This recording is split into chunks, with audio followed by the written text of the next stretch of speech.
City India news, महाराष्ट्रातील लोकप्रिय news channel.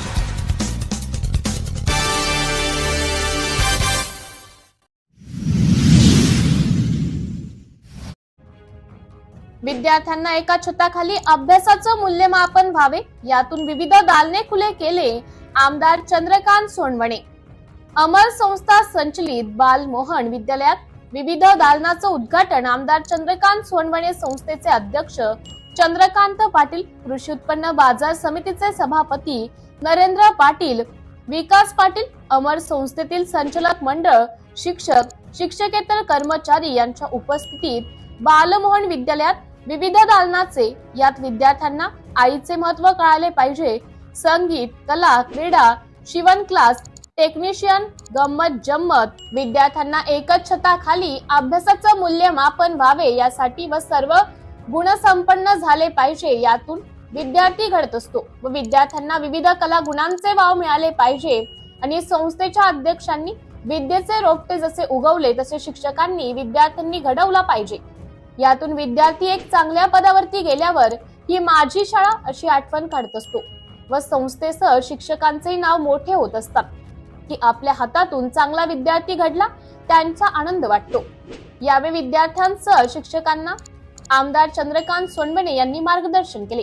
यावेळी संस्थेतील संचालक मंडळ, नागेश्वर ज्येष्ठ नागरिक संघ, मानव सेवा केंद्र, वेदांत गुरुकुल वडती हायस्कूल यासह सर्व विभागातील शिक्षक, शिक्षकेतर कर्मचारी उपस्थित होते। सिटी इंडिया न्यूज साठी प्रतिनिधी विश्वास वाडे, चोपडा।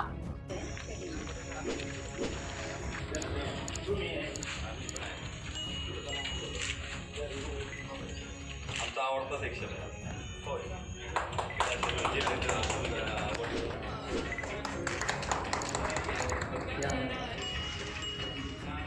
जन्मापासून असा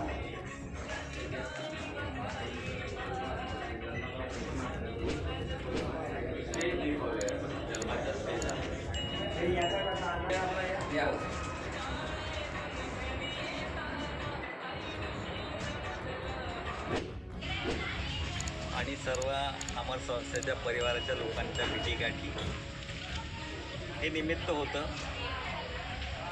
अण्णासाहेब चंद्रकांत पाटील यांनी या संस्थेसाठी खूप काम केलं। मुलं सर्वच बुद्धिमान असतात, पण काही मुलांना वेगवेगळ्या क्षेत्रामध्ये इंटरेस्ट असतो किंवा त्यांना त्या क्षेत्राचा आनंद असतो। आपण त्यांच्यावर फक्त मेडिकलला जा, इंजिनिअरिंगला जा असं न करता त्याच्या बुद्धीचं मूल्यमापन आणि त्याचे व्यक्तिगत मूल्यमापन करून त्याला जर वेगळ्या याच्यामध्ये इंटरेस्ट असेल तर त्याला आपण मदत केली पाहिजे, त्याच्यासाठी दालन उपलब्ध करून दिलं पाहिजे आणि मुलांना एक मॉरल एज्युकेशनच्या माध्यमातून समाज काय असतो, आईवडील काय असतात, या साऱ्या गोष्टींचं शिक्षण देण्यासाठी अण्णांनी इकडे वेगवेगळे दालन उभे केले।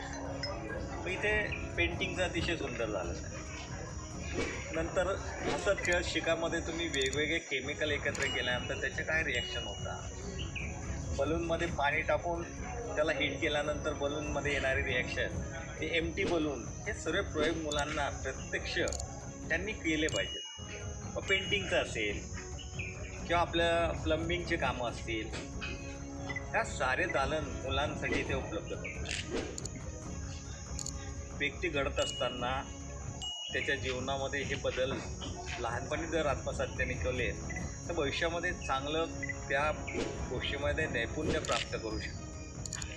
कितीतरी उदाहरणं आहेत की लहानपणा ज्यांच्या मनामध्ये हे कलागुण आले त्यांनी त्यामध्ये प्रगती केली। सचिन तेंडुलकरांचं उदाहरण घ्या, 10वीला नापास झालं आणि त्यांचा धडा 12वीला होता। म्हणजे एक शिक्षण हा एवढाच विषय नाही बुद्धीचा, क्रीडा क्षेत्र आहे, संगीत क्षेत्र आहे, तुमचे वेगवेगळे क्षेत्र, या सर्वांचा विचार करून त्यांनी प्रत्येकाला त्याच्या बुद्धीप्रमाणे, त्याच्या इच्छेप्रमाणे इथे दालन उपलब्ध करून दिले।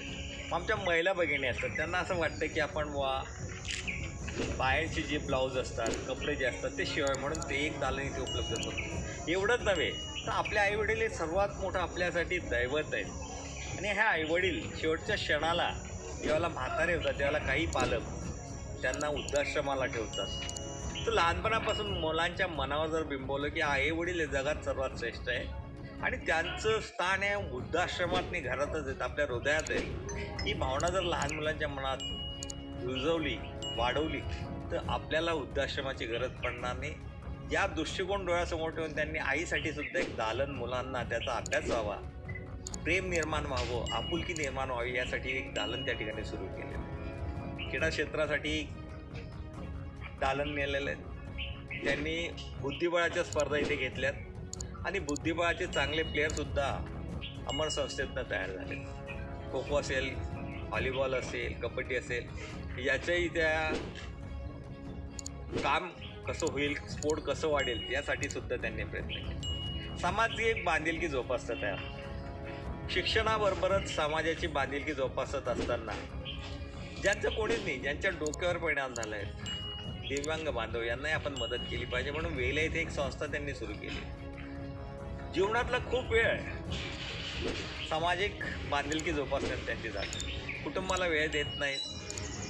कुटुंबाचं जणू काही हेच माझं सारं कुटुंब, त्यांचं कुटुंबही त्यांना सातत्याने मिळतं. त्यांच्याबरोबर काम करणारे सारे सहकारीसुद्धा त्याच पद्धतीने हे आमचं कर्तव्य, आमचं कुटुंब हेच आहे या भावनेत ते काम करतात. शैक्षणिक संस्थेला वाढवत आहेत, वृद्धाश्रमाला मदत करत आहेत, आपला वेळ देत आहेत आणि एक चांगलं कार्य, दिशा देणारे कार्य हे चोपडा शहरामध्ये, तालुक्यामध्ये, जिल्ह्यामध्ये अण्णांच्या माध्यमातून आपल्याला बघायला भेटतं, अमर संस्थेच्या माध्यमातून बघायला भेटतं. मी बऱ्याच संस्था चालकांना या माध्यमातून विनंती करेल की आपणही अण्णांकडनं जे चांगलं ते घेतलंच पाहिजे आणि त्यांच्या तर साऱ्याच गोष्टी चांगल्या आहेत, या घेऊन आपल्याही संस्थेची डेव्हलपमेंट त्या मार्गाने जर केली तर समाजाचे जे देणेकरी आपण ते दिल्याशिवाय राहणार नाहीत. देवाला प्रार्थना करतो की आमच्या चंदू अण्णांना आणि त्यांच्या संपूर्ण परिवाराला दीर्घ आयुष्य लाभू दे.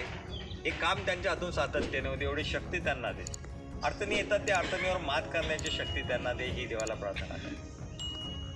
चलो चलो.